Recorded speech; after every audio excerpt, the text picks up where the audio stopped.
What's going on, guys? My name is MJ. Welcome to my channel. Today we're going to talk about a little bit of what happened today at the market, what I did this morning, and how I bought and sold some stocks. And lastly, we're going to answer a question from my friend. She asked, what should I do with my 401k, or should have done with my 401k. So getting back into it, again, my normal spiel. If you guys like this video, give it a thumbs up, smash that like button, and if you guys ever consider getting news about economics, finance, and money in general, please consider subscribing. And on my other social media, Marlon J Manuel on Instagram, and Marlon J Diaz Manuel on Facebook. So getting back into it, what happened today at the market? It was in the beginning it was a green day.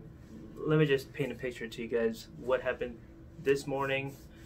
I guess it came out as a bull market early in the morning. I woke up at around 7 something, and right off the bat, I woke up, I looked at my Robinhood app, and I looked at it. It was pretty much green. I know I don't advise people to buy when it's green, but I couldn't miss on the opportunity to get some Ross Holdings, ROST. I consulted with my wife because she's in love with this store, and so am I. I like how their performance was prior to Corona, and I think it's gonna pick up right back at that kind of level when all is gonna be normal. So it's gonna be a 2-3 year goal for both of us. So we got some holdings on that. We got some positions on that. We also bought some Microsoft. So Microsoft is always good. More to it. We got it at a discounted price. So it's a solid buy, Microsoft. So continuing on, I was like, all right, I got some funds now in my account, from my high yield to my regular bank, where I can transfer to my brokerage account. I popped open my Bloomberg news, and then sure enough, there's some opportunities there. Looked into, they said it was going to be a shaky sector, the travel industry, more specifically the airline industry. So I looked into it, got into the inception that I could take advantage of this. The airlines. Mind you, prior to today, I got a hold of some Boeing stocks priced at about $110, and their average price prior Corona was about $350. So I got a pretty fat wedge there. So I was feeling confident. Sure enough, it was up today.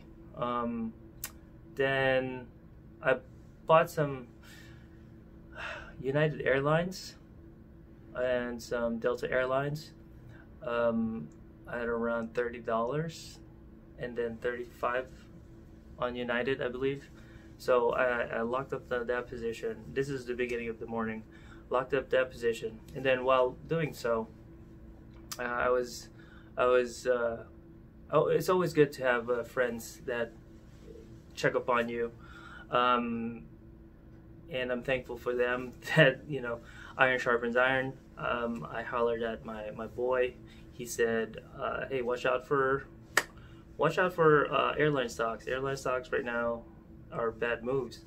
So after I bought it, he made a notion to me that, hey, better check up on it, because tomorrow's a special day, because the unemployment numbers are going to be shown, are gonna really reflect the potential of any business, of the market, and this is powerful. Sadly, I go to buy positions for the long run to avoid taxes, but at this point in time, it's hard not to, FOMO, fear of missing out the opportunities, and also, of course, you can lose as well.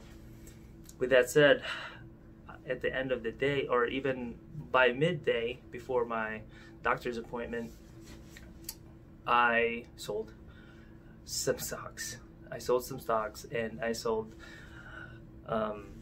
I left only one Delta and one United Air in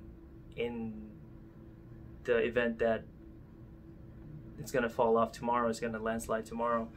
At least I guess I'm prepared. So I made a couple $100 there, which is fine. The biggest take that I got was I sold some of my Boeing stocks. I sold a little less than half of it, 40% of it. So that was a good transaction, I believe. I don't know what's going to happen tomorrow. At least I got the position of 6 there at a good price, and still at a good price at 176. It dropped down to 158 last I checked. So Boeing's still a great buy, and so is the airline stocks. But I'm gonna just wait for the numbers tomorrow and basically by the end of this week. Got some Norwegian cruise lines too. Pretty solid buy on that. So today was a pretty okay day. Got some cash, liquidated some stocks, and bought a little more of what I consider reliable stocks. And going to my friend's question, what should I do with my 401k? At this point, it's pretty try to look for paper and pencil. Let me just check this out.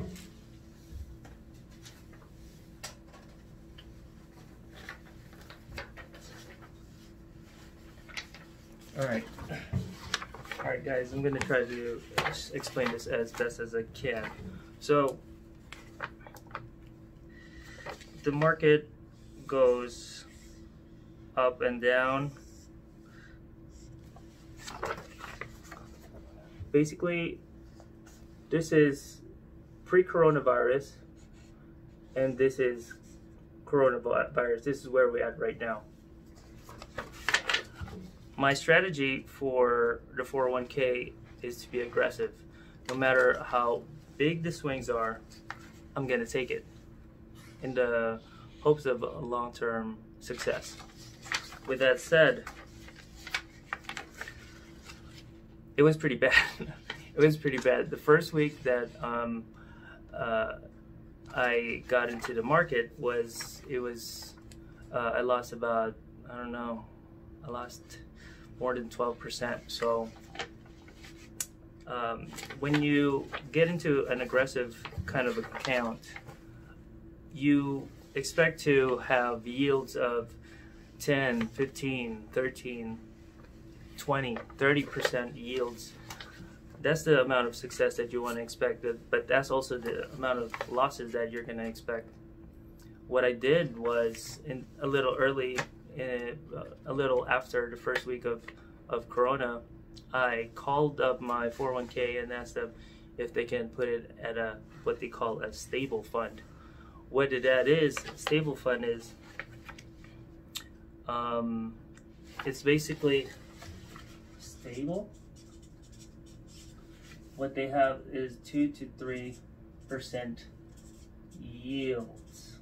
I don't know if I'm spelling that correct. It's yields. Moderate. they have 10 to 15% yields. And then aggressive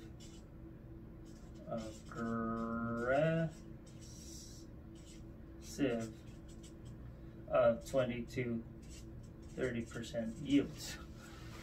So from 20 to 30% yields, I'm gonna dumb it down to 2 to 3% yields, which is to stop the bleeding. That's what I call it, to stop the bleeding. When you stop the bleeding, you're basically stuck at a place where you don't gain nor you don't lose that much. So that was my strategy. The minute that the economy goes back up again, I will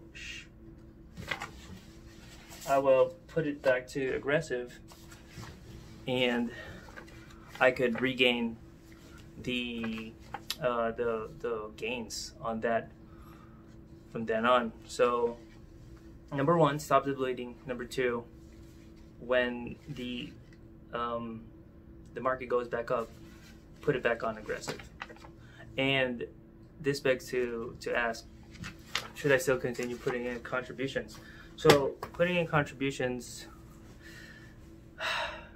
is a tough question, because number one, if you don't follow the market pretty well, I would just say zero contributions. Put it on zero contributions, because if you don't follow it, you might just you might just hurt yourself. But if you do want to keep your contributions the same amount, lessen your amount, lessen from 10% to 5%, it's up to you. If you know how to manipulate your contributions, then that just means you know how to, you have an ear on the market, and that's what I would recommend. For me, if you want to stop the bleeding altogether, and put it on a stable fund and zero contributions. And if you know when to go back, jump in the market, I would suggest put it on aggressive, and on the contributions, go all in, because you want to get the upswing of that market going up. But then again, right now it's really a risky take. So I hope that answers some of your questions. If you guys like this video, please smash that like button, subscribe, and I'll see you guys on the next. Please don't forget to check out my Instagram and the rest of my social media. I'll see you guys on the next. My name is MJ. Au revoir.